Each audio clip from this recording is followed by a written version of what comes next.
Hello everyone and welcome to Off the Drawing Board, the official Sheffield University Architecture Society podcast. I am Daphne, your host, and today we have Adriana Masida and Sam Brown from the University of Sheffield joining us. Welcome both. Hi. Thank you. It is lovely having you here in the studio and thank you very much for joining.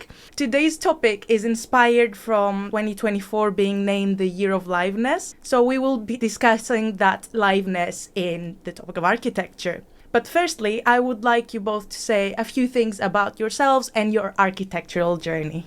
I'm Adriana. I'm originally from Argentina. I studied architecture with a lot of enthusiasm, especially for the spaces of the urban poor. And I came to be a researcher in urban history because that was the best way to try to learn more about that subject. That sounds lovely. How about you, Sam?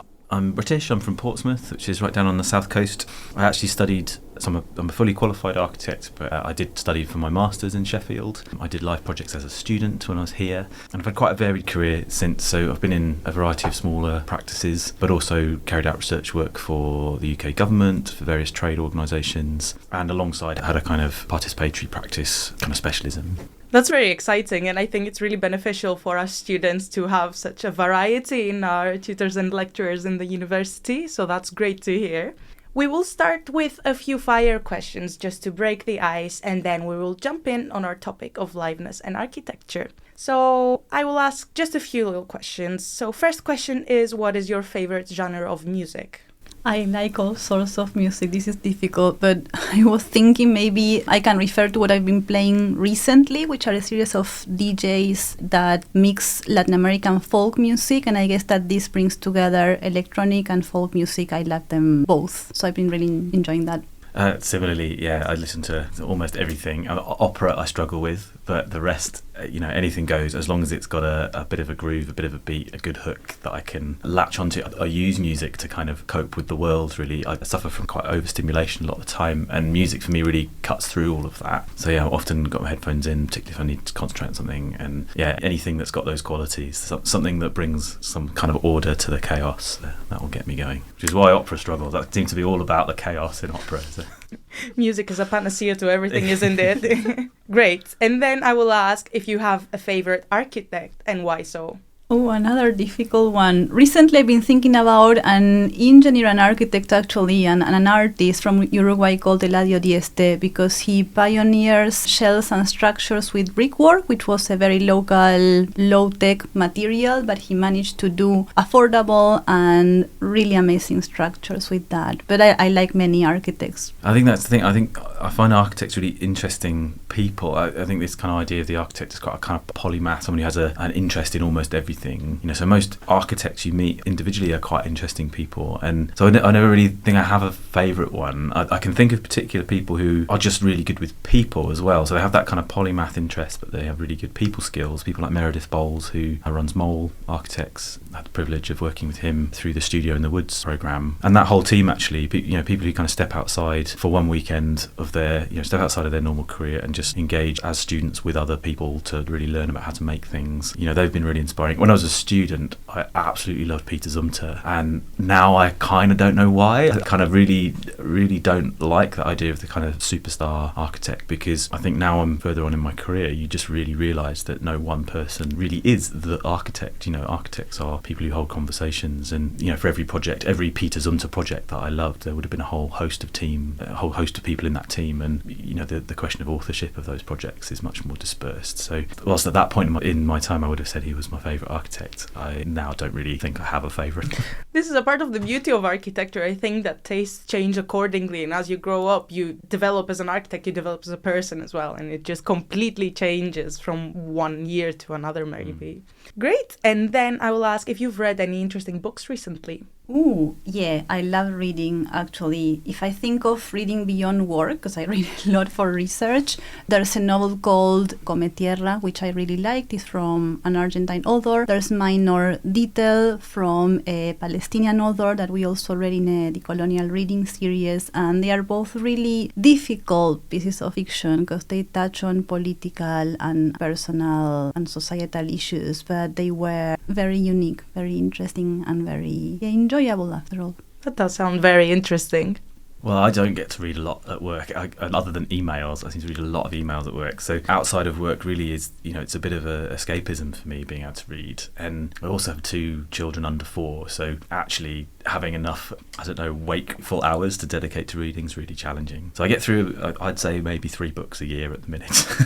And the last one I read that I was really gripped by was one called Zaytoun, which is by David Eggers. David Eggers is a novelist but also a journalist. And it's set around a character called Zaytoun who lived in New Orleans, and it's set in the aftermath of Hurricane Katrina and the kind of devastation that wrought on that city, and the decision of this main character to stay through the hurricane and then kind of survive the clear up, and everything that kind of went wrong around that moment, and it's all, everything from the way individuals change under extreme circumstances, but also how governments and authority attempts to deal with what it sees as the risks in those situations, which can sometimes be the people. Authority perceives people as a risk when it should be there to kind of serve them. And it's kind of, it was really interesting for me because Zaytoun was a fictional book, but it was based on a series of in-depth interviews with this real life person. So I just really like that approach to writing, where it isn't kind of pure journalism, but it's really using a journalistic approach to create believable and kind of meaningful characters and plots, and use fiction to tell a story in a way that just telling the facts sometimes can't.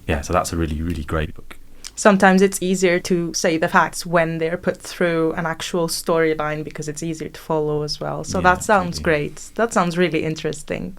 Great. And I think that after this question, we are able to jump into our subject of the day, which is liveness. So 2024 has been defined in Sheffield University as the year of liveness. But I think it would be great to start with defining what liveness actually means in architecture and how it affects our designs as architects. Well, we were talking about this recently, and I think it means different things to different people, and they are all valid, and they all collectively construct what liveness is. So I guess there's no definition with capital D. When I think about liveness, I tend to think of the live art, meaning things we do beyond the classroom in a teaching context, not setting a project only to be a learning exercise, but also to provide a service. There's someone out there needing or desiring something that is live. That's because something is happening out in the world, and liveness is part of engaging with that. Now, when we were reading your questions and when I was rereading them this morning, I think that something as taking your question of liveness is also trying to work as architects for the public good, prioritizing doing good things for people above profit or commercial practice or above other aspects of the profession. So it also resonates in this conversation in that way. Yeah, and we did have a chat once we received your questions, and I don't know, my response was to kind of say, we kind of have made that word up in this School of Architecture. It alludes to a lot of different things, and I think in some sense we're still making it up. We're still trying to work out what the definition is. I think everyone who works in the School of Architecture here values the practices of the everyday, I think. So realising that grand gestures of architecture are kind of one side of it, but actually our lived experience is every day, and that is hugely subjective, massively contingent on so many things that happen in life. And being live to those contingencies, being able to react and respond to them, therefore is the chief skill that you need to develop and be able to operate in that world professionally. I mean, to take this for example, we're not live right now. We can say anything we want, but you can edit it. You can go back, you can cut the recording, you fade the volume down, you can polish the response. I think there's something about liveness for me that is, you take away that safety blanket and you can't edit your practice, in the moment. It's as much about what you do in the moment in response to what's happening around you. And therefore, education for being able to operate in a live way is kind of about getting you to trust your judgment, open your senses, expand your awareness of the challenges that the people you work with might be going through, the opportunities that might present themselves to you in a given situation, and then being able to guide a group of people who might be seeing different opportunities to you, might be suffering different challenges to you, to work with that as the problem, as the resource, as the capacity to affect a change that is in your mutual interest, really. So yeah, being live and liveness for me is kind of undefinable. That's probably the best attempt I can make. I mean, we have evolved, I guess, over the last year. Colleagues of ours, Carolyn Butterworth and Leo Kerr in particular have been developing something they call the Liveness Charter, which is an attempt to define that quality, certainly across educational projects and the things we carry out in the school. And so that would list qualities to be achieved through, primarily to the heart of that charter is co-production, so producing things with other people rather than for them. But then to be doing that in pursuit of four main qualities. One is an experimental outcome, one is a sustainable outcome, one is a meaningful outcome, and one is an equitable outcome. So it's almost like one way you could approach that definition is the pursuit of those qualities in anything through co-production. So that's how we're defining it at the minute. That's what we're working with at the minute in this 25th year of live projects, 10th year of live works, the year of liveness. Yeah, trying to define it further, work what we mean really. I think a part of its beauty is that it's not specifically defined, because liveness means something that is fluid, that is still ongoing, that has not got a specific shape. So even putting it in a form or a box and stating that this is liveness kind of takes a part of liveness away. So I think it's beautiful how you both mentioned that there are still many aspects of that definition and we are still discovering what it is, because it keeps it alive, it keeps it going. I think that now that we've established that there's no specific definition about liveness and it means so many things, it would be great to talk about how this liveness that we are trying to define actually affects our design and why it is important to pursue it. Why do we need that liveness in our projects? Well, to pick up from the idea of things in progress and things beyond the classroom, I think that the university and the studio setting have a lot to offer. So that's one reason why I think it's important to continue working. The relationship also flows both ways. We can offer things, we can learn things, and that is really invaluable. But if we also think about this idea of liveness, having an ethos that prioritizes people about profit or interest, I think that the societies we live in capitalist societies, right? And very often commercial practice, needs to proceed in ways that leave many people out. And that's nobody's fault. It's part of a structure where practices need to cover costs, and for that they need clients, and the clients are themselves competing with others for profit. So in that sense, I think that liveness and the importance of liveness also point to the opportunity, the space we can give ourselves to do things otherwise, to detach from these priorities and to explore what architecture, what spatial interventions mean in our societies, and ask ourselves how we fit into that world and whether we can actually do things with other systems and other goals. Sometimes now that architecture is a bit fast-paced in today's society, we also forget that architecture is not just about making a building. It's how we're going to make it, why we're going to make it, and who is going to be using it. So all these things kind of are incorporated into the fact that a building has live people in it. It changes, it takes forms. So I think that's a nice point to bring up, that we need to explore kind of beyond that. Yeah, because really they're never finished. I mean, cities are never finished, buildings are never finished. The architecture of them continues to evolve through occupation. You'll have created architecture. You've just done it now to, set us up in this studio, get all the equipment in the right place. We've kind of had to occupy some basic infrastructure. But you've made decisions that have created the architecture of this moment. And for me, the question, why is it important to pursue liveness in our design? I think it's to remain active, remain engaged in that continual act of creating architecture. I was going to challenge the question a little bit and say, I don't know if I'd see it in the design. I think for me it's a quality you pursue in the process of design. And for me that would mean whatever the brief, whatever the level, so whether this is in first year or third year, fifth year, sixth year, whatever that level, whatever the brief, be continually sharing. So I think something about being visible about the process you're going through, and that keeps that experience of learning about architecture live. Many inputs, many points of view, be seeking the scrutiny. That keeps it live. I think also it's about thinking about what this current thing you're being asked to do could mean for you or other people beyond the immediate deliverable of, you've got to put something on the wall for a review, or you've got to submit that essay. If you work in that alive process, you make connections, you build relationships, you find things out you weren't expecting to. There's a serendipity to that is inherently creative. So you find further opportunities. I'm just thinking, something about my third year dissertation 10 years later, I bumped into someone I'd interviewed for that and we got talking and then we worked on something together. So I don't know, you don't know where any of it's going to go. And I think part of me, the aliveness is just knowing that you won't know and trusting the way you're working to be producing those benefits in the long term. So yeah, for me it's much more about the way you work rather than the work that then gets submitted academically. It's what's it doing for you beyond that is the main value.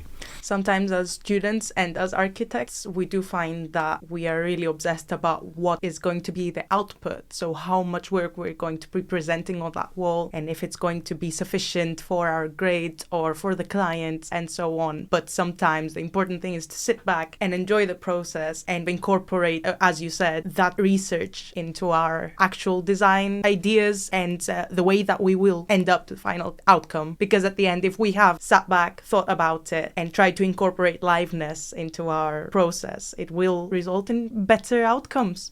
And I think it is evident that it's really important to pursue that liveness, whether it's our way of designing or the way that we talk with other people in our groups and try to cooperate to reach the final design. But it is important to ask if you think that the industry today promotes that pursuit of liveness, and if you can remember of anything from your experience of practice that did incorporate liveness well or did not incorporate liveness well enough, and how that affected the outcomes as architecture. I think the industry today and recently is quite pressured in many fronts. There's a very fast pace, as you said, the necessity to deliver. There is competition, there are financial crises and different difficulties, and these things, I believe, tend to jeopardize the possibilities for liveness when we don't really push for it, or when we don't prioritize it and make space for it. To take a very, very quick detour, that's part of the reason why I initially came to the UK. I was interested in spaces of urban poverty, shanty towns, or it wasn't very clear in my mind, but I was enjoying commercial practice in Buenos Aires. I had been practicing for a few years, but something was missing, like I wasn't fully happy, so I decided to go somewhere else in the world to see how they were doing things. And I found really interesting initiatives here, and I think that one that I'm still learning about is what happens when someone delinks or pulls out from that logic of commercial practice and capitalist structures more generally, not because they're going to do the revolution or anything, but just because they decide to set up a practice, but just to do it otherwise. There's something they are not satisfied with. When we are not satisfied with something, it's very likely that others will feel in a similar way. So I have been seeing, I think mall is one of them, but I think that there are many small practices in the UK that are really interesting precisely because they are low-key, like Sam said, not star architects, nothing humongous or tremendously spectacular, but they are spectacular in their own way because they are refusing to simply comply, simply repeat. They are looking for other responses to what we have around us, and that's to me incredibly exciting, and I'm very happy I came to the UK to see it. So you think the UK has got more examples of that kind of pursuit in design than other countries, for instance? I can only compare these two. Since I left Argentina, the state has got more active, so there have been also initiatives that are really interesting from the state and from teaching practice. I still think that what you were asking, which relates to practice, commercial practice in a way, or other ways of setting up a studio and manage a studio, I have seen more variety here than in my home country, and these are the only places which I've seen from inside, so to speak.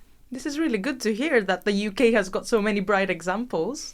Well, yeah, I'd agree. I also think there's something in that about when you first start practicing in architecture, which might not be as a fully qualified architect, you can get pigeonholed. You can end up on a railroad where you only end up doing one kind of thing. And partly that's the nature of practice, where practice is specialised. I think people are challenging that now, particularly in the UK, and things like the implication of the Building Safety Act, which are now returning to this idea that there's someone who's involved all the way through a project, who's the kind of guardian of the key tenets of that project, particularly around safety. And how can you possibly achieve that if you're over-specialised? So I think that even that is changing. But I do think that tends to happen, particularly kind of new graduates, a couple of years out of university, might start to feel like I'm only doing door schedules on tower block. And that can become your world. It can become how you think everything is produced. And that isn't true. My earlier point, people producing architecture all the time, it's just what forms of practice, what forms of architecture are supported by capital, power, decision making, and given a kind of push. And I think my first response reading your question, do you think that the architectural industry today promotes liveness, is almost I'm going to skirt around that. And I kind of think practice is inherently live. So if you don't want to get stuck doing door schedules, and if as a practice you don't want to get stuck doing the delivery phase for a particular developer, you need to be entrepreneurial, you need to be finding other opportunities, and so therefore if you're operating that way, you are live to opportunity, you are live to challenge. And so in education, then it's like, how do you teach entrepreneurialism? And it's why I think most professions, so architecture is a profession, there are other professions such as being a lawyer or a doctor, that require some kind of master's level education as part of that journey. And if you look at how master's level education is regulated in the UK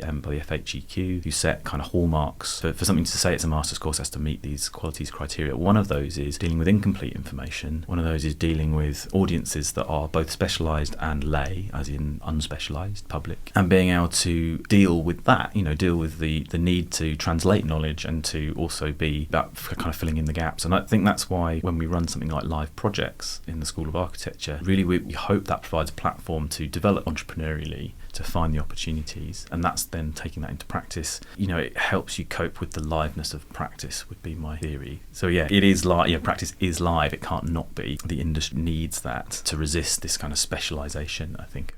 And I think it's great that you did touch on the master's courses, and it gives us a great way to get to the next question, because liveness and the education about liveness stems from the primary steps in an architect's career, which is undergrad less so, and then master's level, I think we've seen it more prominently. So the University of Sheffield is really keen on introducing liveness in our design. It's a social school of architecture, and I find that term really nice because it means that architecture is something social. It kind of implements it. So I would like you to tell me about Live Projects, which is a master's level project that we've got in the University of Sheffield. How did they come to existence, and why do we have them? I mean, we've both been involved in recent years. Adriana and I work very closely together to run live projects, and I started slightly before Adriana. I've been running them for, this will be my 5th year, and I mentioned before that I'd actually done them as a student when I was here studying for my master's. They've been going for 25 years. This is the year of liveness, is a celebration really of the 25th year that we've run live projects. Now, in their form they are now, they're a 6-week group project. First thing you do in the masters, you do them twice, you do them both here with the masters. There's a mixed cohort, involves students from the MA in architectural design, which Adriana co-leads, and from the MArch in architecture, which is what people think of as the normal, the conventional Part 2 qualification. Also involves students from our dual masters in architecture and landscape architecture, and in our MArch in collaborative practice, where students are industry based for most of their 5th year. So there's a real mix, and you have to work in that team to do a real project for a real client in real time.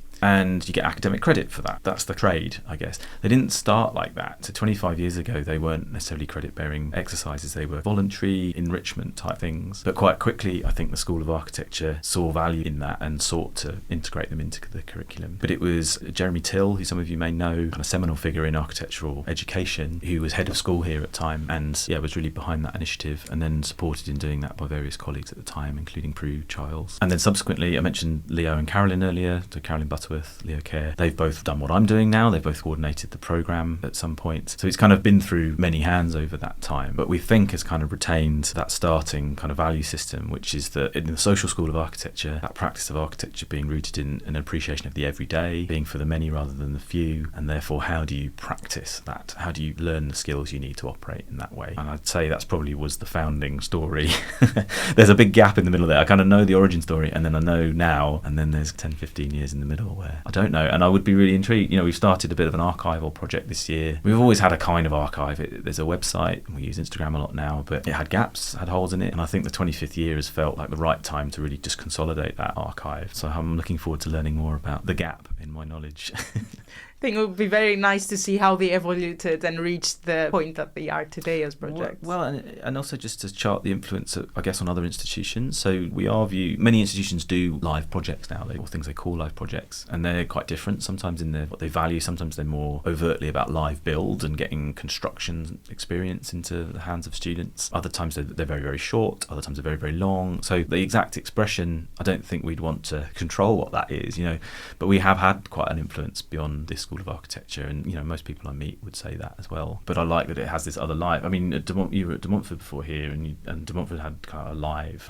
Not really. element. I had to do it against the current. Ah. Yeah. So I echo Sam. Many institutions have live projects in different ways, either because the institution promotes it or because 1 or 2 lecturers or researchers promote it, and they do that against all odds, like me and my colleague Mark Hillier back at the time. But the way in which they are done at Sheffield, I find it really interesting. There is an invaluable wealth of experience here, and I think that it also puts the agency in hands of what we call the clients, which sounds very commercial, but these clients are normally not-for-profit organizations and people of different sorts in the world trying to do interesting things, and giving them the final say about what they need and how we can help them, to me, our life projects makes them particularly interesting. This is a really beautiful part of them, I think, when working with people that are not actually directly profiting from it, but rather they're seeking to get the help of master's students to help them with an idea that they've got. And at the same time, the master's students get the help of learning how to do new things or experimenting. I think master's students have found it really useful and really exciting from all the opinions that I got. If you go up to the studio now and you ask them how they're feeling, I mean, their assessment points are on Wednesday, Thursday and Friday this week. So it is the last week. You probably get a different take on things at the minute.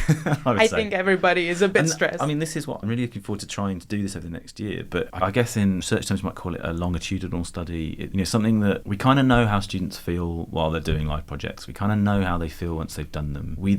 This year, we have 2 former students who are now in client positions, both working actually not as architects. They are both working in local authority. One actually in local authority, one for Historic England, which is a statutory body, who have now brought the starting ideas for live project briefs back to us. So we know then how some students feel 10, 15 years in the future. I'm really interested in where the value of live projects starts to kick in for people in their careers and whether it has this kind of formative effect on people. So to kind of check in with people who are perhaps 5 years out of university, 10 years out of university. One just came in my inbox this morning, actually. They're now doing what's called the cinquentennial survey work for church organisations. And then we have a live project client this year, which is St Paul's Wordsworth. They're a church in Parsons Cross, which incidentally is where some of the first live projects happened. But the students have been working with that group for 6 weeks, and now this survey has to happen, which is anyone who has a religious building. It's how you stay on top of what condition it's in. So an architect typically will come in and do that survey. That architect did live projects 20 years ago. And you see the evidence sometimes, particularly in the city, of people who have stayed in the city and perhaps found a way of working in the city that still have a relationship with what they experienced as a student here. And I've just become very interested in that, and I need to kind of get a bit of a plan together about how we systematically start to record that and celebrate it, because I think they do have that effect on what people choose to do with their careers.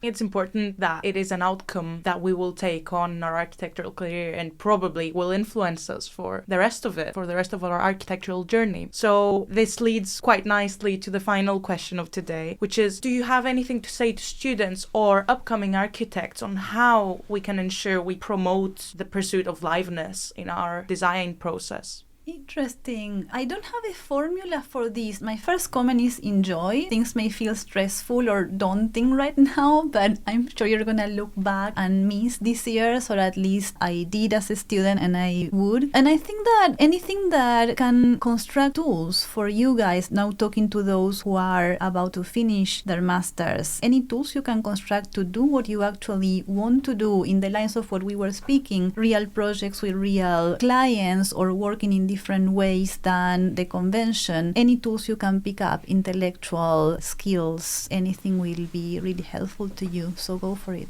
I'd agree. I also think there's something about, in this for me, it's just remembering to share work and remembering to try and connect with other people about the work. My earlier answer to one of your earlier questions, liveness is kind of it's the process, it isn't really the outcome. That, and I think the other thing would be to always keep time for something else. So liveness, as I defined it, is about practicing to practice with the everyday and for the many and not the few. If you're not doing other things other than architecture, you meet less people.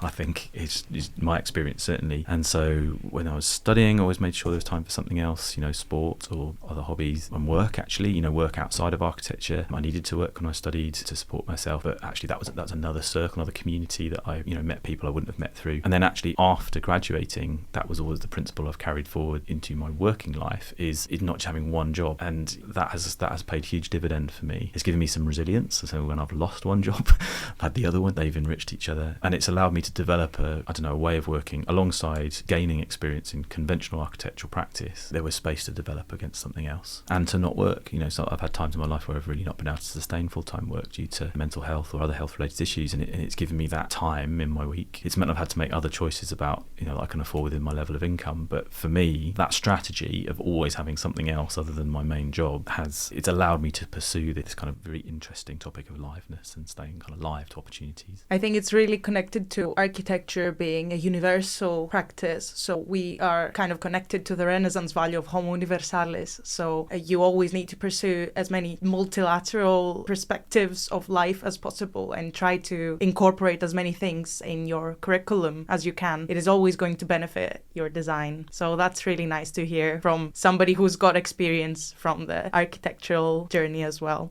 So this is the end of today's episode. A huge thank you to you, Adriana, and you, Sam, for joining us today. It's been a pleasure. Thank you, Daphne, for organizing this, and it's been a pleasure to share it with you guys. Yeah, great, really fun. Yeah, good set of questions. I enjoyed answering them. That is great to hear as well. And we will see you all at the next episode. Thank you very much for listening.